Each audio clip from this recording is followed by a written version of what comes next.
Hi everyone, I'm Pumpkin. First of all, big thanks to the Hexacon team for giving me the chance to share my work on Linux kernel. This talk is about race condition I discovered in IO ring subsystem.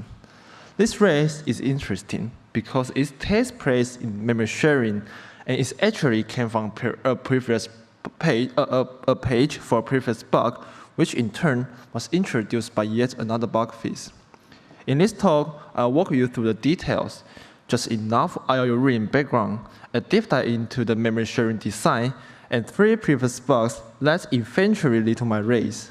I'll also show you how I exploited this tiny race and took a slot in the kernel CTF.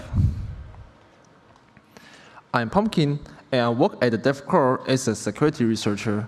I mainly work with the Linux kernel and Android, but I've also done some work with virtual machine. This presentation is divided into 3 parts. First, I'll give you a quick introduction to IO ring with a focus on how memory sharing works. I won't spend too much time here. We just need a high-level overview of the architecture. Second, I'll go through 3 previous bugs in memory sharing and analyze what caused them. Finally, I'll explain the root cause and exploitation of CV 2025-21883. At the end, I'll wrap things up with a summary and share some of my insights. All right, let's get started with the first part. IO ring is a subsystem introduced in Linux kernel in 2019. It was designed to reduce the overhead for IO operations, but today, it also supports things like second listening and connecting. To deal with IO bottlenecks, it spawns kernel threads as workers to handle operation asynchronously. This way, the process doesn't have to wait for IO to complete. It can keep to other words and just check back periodically to see if the operations are done. It also provides memory sharing mechanism to avoid redundant memory copies between the kernel and user space. Its design may be complex, but we can think of it simply as 3 components: the IO command, the command worker, and memory sharing. The IO command works like this. A process first wraps IO requests into the IO ring command format. Each operation has its own handler, and that handler's job is to validate the input. Once that's done, the command is then dispatched to the command workers. On the other end, IO ring has a command workers. These are kernel threads running in the background. There can be several of them, and let work asynchronously by pulling command from the queue and trying to process them. The memory sharing is built to reduce the overhead of data copying and make buffer usage simpler. In some cases, it can also make things a bit more complicated. For final control, it provides 2 types of memory sharing. The first type is the ring buffer for the submission queue and completion queue. Basically, they are used to send out IO requests and get the result back. The second type is the kernel buffer. It stores user data for zero-copy data transfer between the process and the command handler. In this talk, we'll focus on this type of shared memory. The kernel buffer, also known as IO buffer, abstracts IO rings memory management and allows flexible access through memory sharing. A process can register some memory to the IO ring context. Here, the IO ring context represents an IO ring instance. These memory are managed by IO buffer objects, which are stored in an array inside the IO ring context. When sending an IO command, you can specify a buffer index in the command. This way, during the operation, the worker will directly use the memory associated with this IO buffer object to access the data. Let's use a simple flow to explain how this works. The kernel first creates an array to manage or buffer objects for our ring context. Suppose we already have an IO buffer object with multiple pages. Next, the process sends a request and specifies the flag request flag buffer select along with the buffer index in the command. When the worker processes the IO request, it will directly write the data into the backend pages. An IO buffer can be further divided into two types based on how it registers: ring buffers and provide buffers. The first type, ring buffer, is a large continuous memory region. To use a ring buffer, the process first needs to create some anonymous pages. Next, it sends a register command with the array index to register to. The kernel will create an IO buffer object in the corresponding slot to manage these anonymous pages. These pages are then pinned and bound to the let IO buffer object. In addition to registering anonymous memory, a process can also ask the kernel to allocate memory for it. To make this work, process just includes the IOU pbuff ring unmapped flag when sending the register request. The kernel will then allocate memory based on the size we request. But at this point, the memory cannot be used yet. The process has to call unmap syscall to map the shared memory of the IO buffer object first. Only after that can it access the memory from user space. The second type of the buffer, the provided buffer, is made up of non-continuous buffers. It can only be created using a special command, provide buffers. Similarly, the kernel first creates an IO buffer object. Then, based on the request, it keeps track of the buffer addresses, the number of buffers, and the size of each one. Besides adding more subbuffers with multiple provide buffers requests, the process can also remove some of them by sending remove buffers requests. The number of subbuffers in the object will be reduced, and you can even remove all of them if needed. Both types of IO buffers share the same structure, IO buffer list. Within this structure, the fields is mapped and is unmapped are used to determine the type of an IO buffer object. Specifically, on the left is the structural layout, and the two fields I just mentioned are used to determine the buffer type. The table on the right maps buffer types based on these two fields. So far, we've built some background knowledge about IO ring. Now let's take a look at some of its past vulnerabilities. In 2023, Google published a survey about KCTF, showing that most of exploited vulnerabilities came from IO ring. Because of its complex design, it's ended up with vulnerabilities across almost every component. This made me realize even a simple component can cause security issues once you look deep enough. So when I reviewed the source code, I also studied past bugs to decide which component was worth investigating further. Finally, I decided to focus on the memory sharing. Since it's always connected to memory mapping and page allocation, vulnerabilities in this component often lead to powerful primitives. Moreover, to manage shared memory more precisely, some structures use flags to represent their internal states. But when different states get mixed up, it usually creates corner cases that lead to unexpected side effects.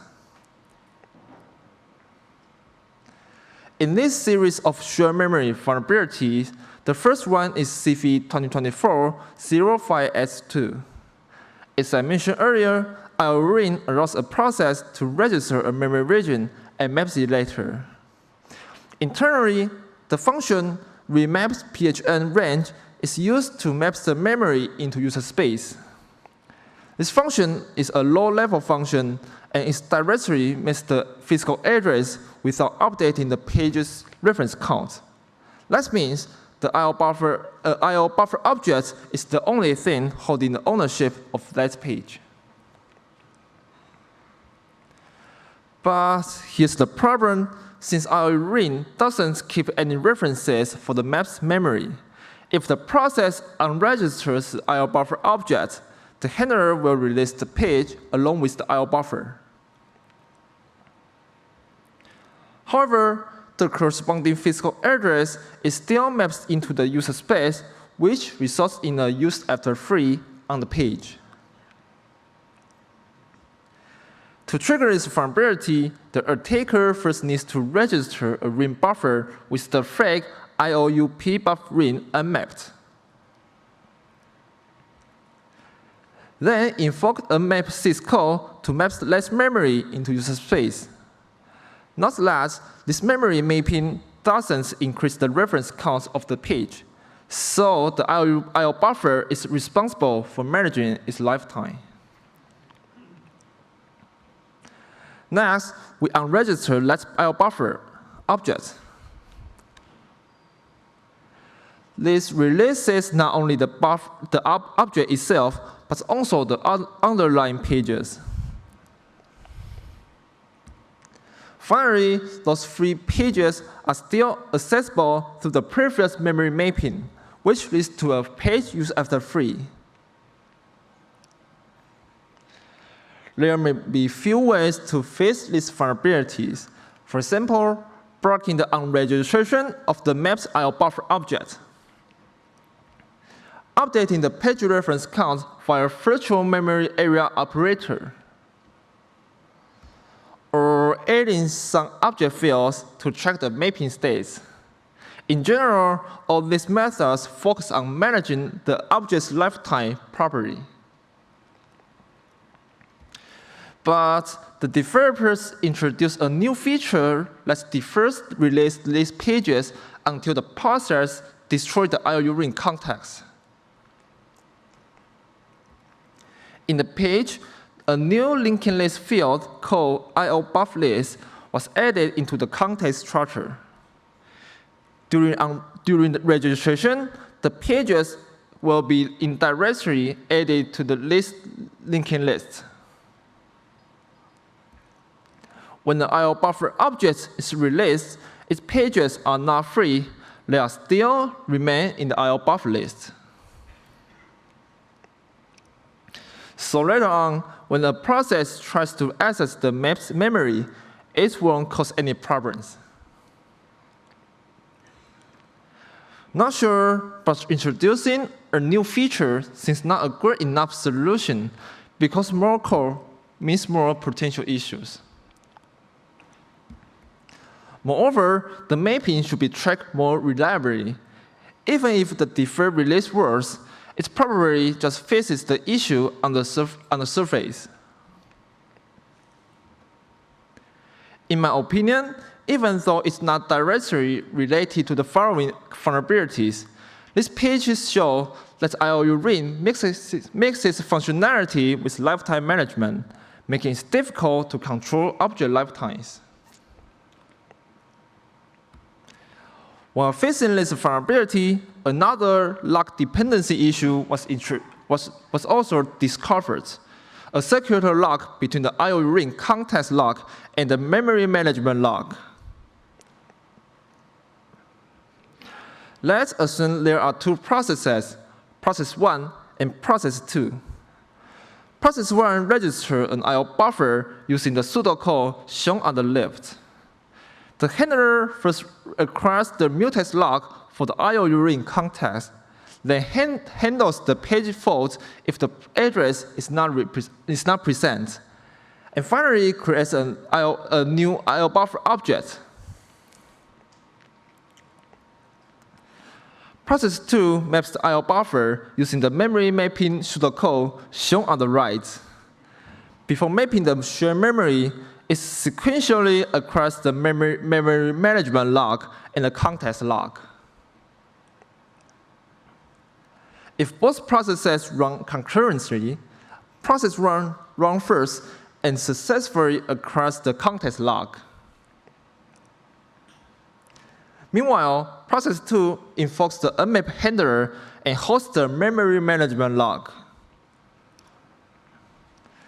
During page 4 handling, process 1 tries to acquire the unlock but fails, so it must wait for process 2 to release it. However, since the mapping must be done atomically, the unmap handler tries to grab the context lock, which is already held by the process 1. Finally, this circular lock dependency results in a deadlock issue. The page also includes some refactoring, but the key change is replacing the mutex lock with an RCU lock. When I first saw it, I was like, seriously? Could this change cause any problems? To understand how it works, let me give you a quick introduction to RCU, the read, copy, update lock. RCU is a lock-free synchronization mechanism. It avoids blocking, which helps prevent performance issues. To free an RCU protected object, the kernel uses free functions with the RCU suffix to defer the release. On the reader side, before accessing the object, it calls RCU read lock to make sure the object won't be free. After the read operation completes, the reader calls RCU read unlock to exit the protected section, and at that point, the object can finally be free by the RCU callback. Originally, the mutex lock was intended to protect concurrent access, but the design leads to a deadlock. To address this issue, the developers just replaced the mutex lock with the RCU lock. This not only fixes the deadlock, but also keeps the unmapped handler from accessing the few I/O buffer objects. And thanks to the deferred page release, the retrieved shared memory will not get free too early. But while this change was perfect enough to solve all problems, it also opens the door for the concurrent access to the same I/O buffer object. Let's take a look at how this page works in the pseudocode. Here, the mutex lock is replaced with a RCU lock. So the registration handler is no longer blocked by the unmapped handler, and that's how the deadlock is resolved.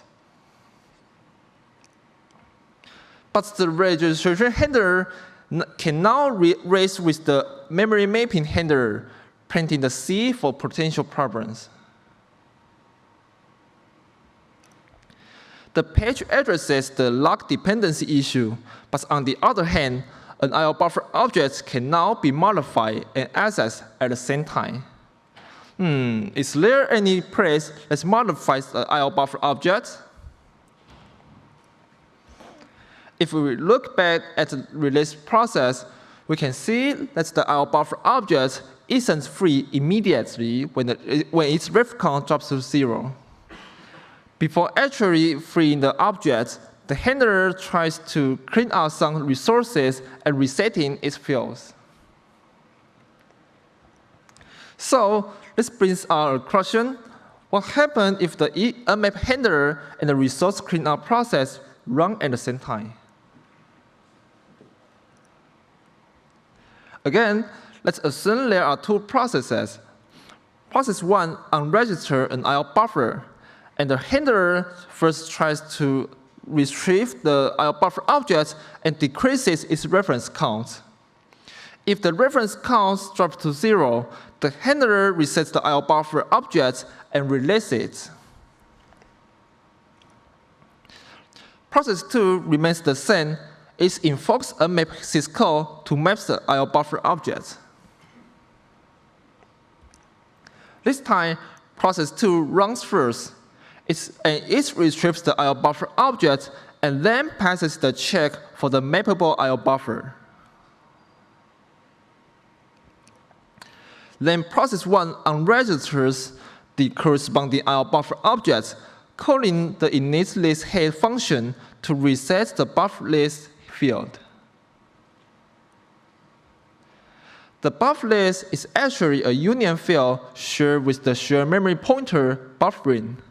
So, updating the previous pointer in the buffer list is effectively the same as updating the buffering.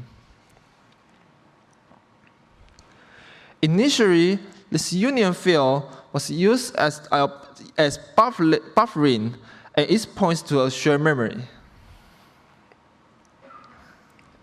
In the code to init list head, the union field is used as buffer list, and its prev pointer is updated to point to the address of the next field, which is also the starting address of the object itself. After that, process 2 retrieves the ring buffer address from the object. However, at this point, the buffering has already been updated to point to the IO buffer object itself. And then the kernel will incorrectly map the page containing the IO buffer object to user space instead of the intended backing pages. The unexpected side effects lead to CV 2024-358S0, which was discovered by Star Labs during the Punctual event. The previous bug patch made concurrent access to the IO buffer object possible because the developers believed the objects will not be free while under RCU protection. And they are right, the objects won't be free. But they overlook an important detail. An RCU only guarantees that objects will not be free, but doesn't prevent it from being modified concurrently. So, if the field is retrieved while the release handler is resetting the object, it will cause an incorrect memory mapping. The key problem that led to this vulnerability was unregistration starting too early.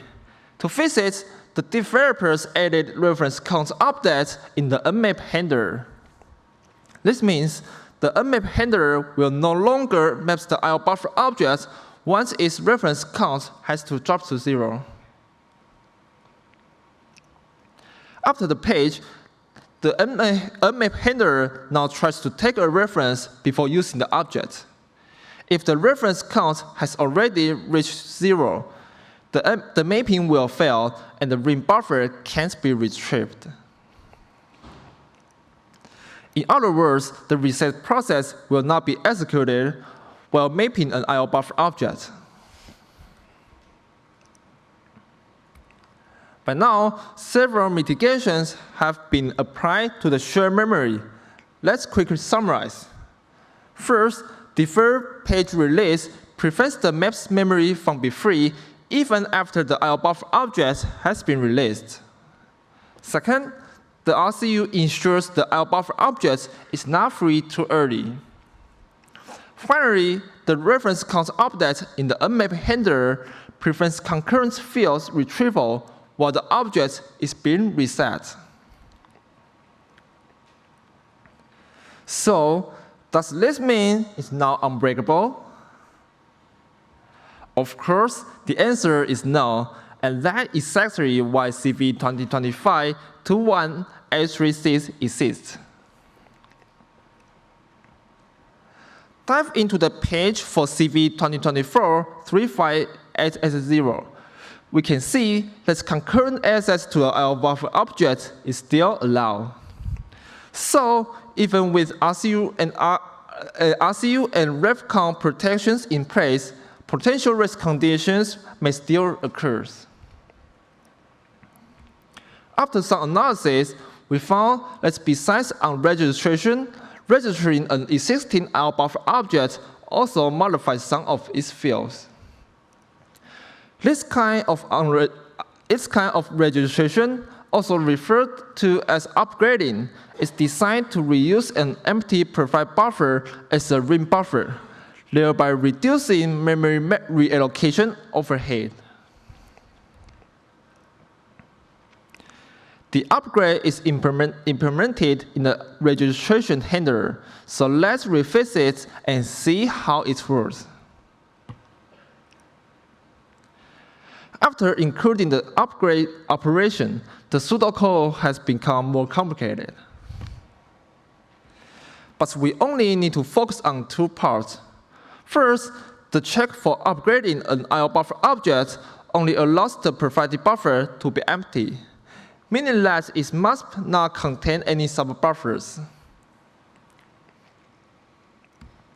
Second, the following handling is same as registering a new IO buffer object.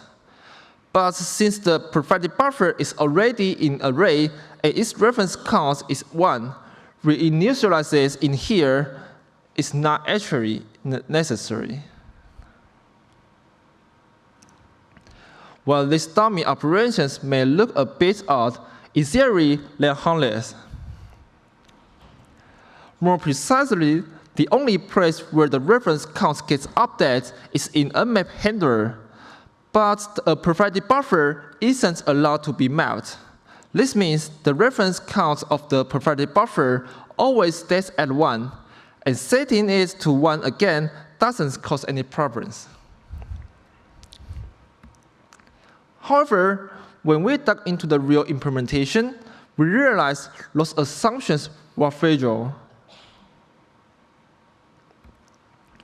Assume that the upgrade process and the unmap handler are run at the same time. On the right, process 2 tries to map the provided buffer but fails because its unmap flag is set to 0. But if the process 1 runs first and upgrades the empty provided buffer to a ring buffer, the isUnmap flag may be set, allowing process 2 to pass the check. After that, process 2 increases the reference count to prevent the object from being released. This reference count update, in particular, came from a previous page that was intended to avoid early on registration. However, process 2 then reinitializes the IO buffer object, and one of those dummy operations turns out to be vulnerable because it forcefully sets the reference count to 1 without any check. After process 2 finishes the mapping, it decreases the reference count, but because less hardcore assignment, the reference count ends up drops to 0. The IO buffer object is then freed, but remains accessible through the IO buffer array, leading to a use after free. Since this risk condition is too long interrupt to trigger, both within very narrow time windows, it is extremely hard to hit. But once it hits, we can access the free IO buffer object. And if we reclaim the object and take control of its buffering field, we can map arbitrary kernel memory into user space with read-write permissions. Next, I will walk through how I exploited this vulnerability in kernel CTF. The whole process can be broken down into 6 steps. First, we set out the environment and sprung two threads to trigger the vulnerability.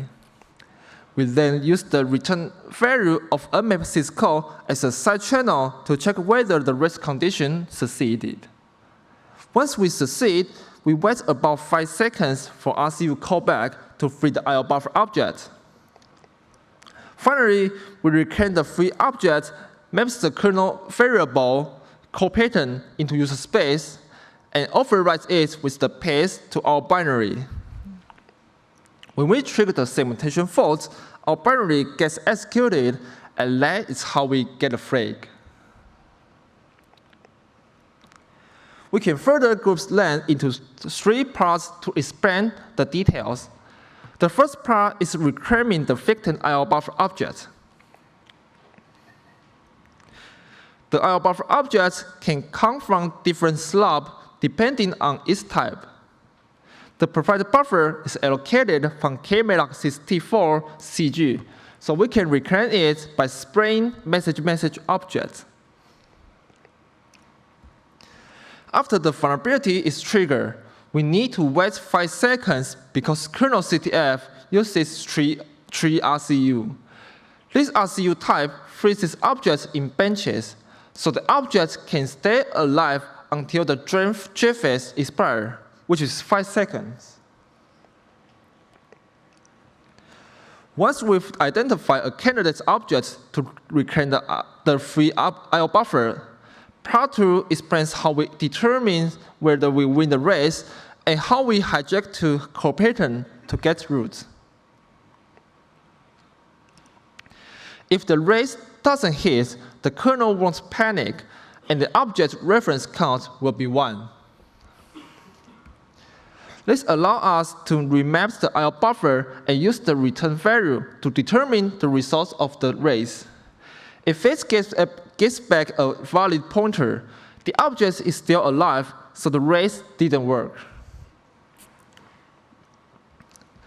But if it returns an error, that means the function atomic increment not 0 failed. The reference count already dropped to 0. So at that step, we retry the entire process until the unmapped syscall fails. Since this vulnerability doesn't give us a direct information leak, we may have to brute force all possible addresses to bypass the kernel address randomization. Fortunately, in the kernel CTF environment, we can use the entry bridge to side channel the kernel text address.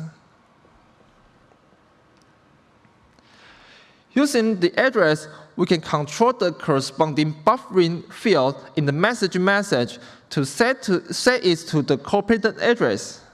After that, we map it into user space, override it with the path to our executable, and finally trigger a segmentation fault, causing the kernel to execute our binary with root. The final and the hardest part is making the race hit more stably. A common way to widen the race window is by using the timer interrupt. By creating a timer instance and queuing a large number of equal events, the timer interrupts spend a long time iterating through the waiter list, giving other threads enough time to trigger the vulnerability. In our case, we need 2 long interrupts to extend the race window. The expected execution order to trigger the vulnerability is as follows. First, the upgrade process gets the IO buffer object and set its unmapped flag to 1. Then, a long interrupt occurs. Next, the unmapped handler retrieves the IO buffer object and checks its unmapped flag. Since it was set by upgrade process, the check works. After that, the object's reference count is incremented. Then the second long interrupt occurs. The upgrade process resumes, sets the reference count to 1 and is 6. Finally, the reference count is decremented to 0 by the unmap handler, and the IO buffer object is freed. The timing gap between setting the timer and hitting the rest point is basically unpredictable. So the practical approach is to sweep through a range of timeouts and keep retrying. That said, since the success rate still depends heavily on luck, is there any smarter way to choose a timeout range? The timer needs to be triggered at the correct time, but the timing may vary with each retry, so we need to iterate over a range of timeouts. To choose the timeout range, we first calculate the total execution time. And then we measure the overhead of a syscall using a dummy code. Finally, we end up with a reasonable timeout range instead of a random one. All right, by now, we've covered all details, so let me show you a demo video. For the demo, we'll show how to get the root shell in another way, instead of just using call pattern to read the flag. First, to make the race easier to trigger, we apply 2 patches to extend the race window in the demo environment.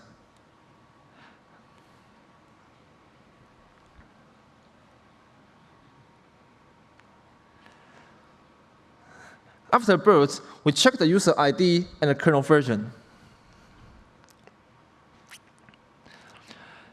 Then we run the exploit, use entry break to leak kernel text, and start to raise the vulnerability. Once succeed, we inject shell code into kernel function, which grabs the root credential, switches the namespaces, and escapes the ch roots. Finally, we get the roots in the init namespace and read the flag. Yeah.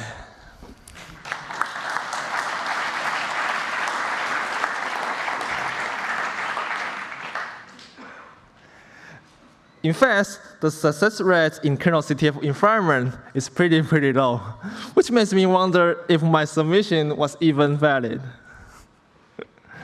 But to my surprise, it performs better in GitHub Action environments with an average success rate of around 30%. To fix it, upgrading now allocates the new buffer object instead of reusing the old provided buffer. That way, neither the reference count nor the is-unmap flag gets updated, and the race condition no longer occurs. For the takeaway, first, memory sharing is very common, especially in the GPU drivers, but it's difficult to maintain due to its fundamental nature. For example, it involves compressed ownership and lifetime rules, and some functions can be accessed concurrently for performance reasons. Second, I've seen many objects with a reference count field that isn't taken during certain operations. This might be because those operations are protected by other logs, but we should pay close attention to them. Finally, RCU only prevents an object from being free, so race conditions can still occur if a writer is updating some of the object's fields at the same time. That's the end of my talk. Hope you like it. Feel free to reach out if you have any questions, and thanks for listening.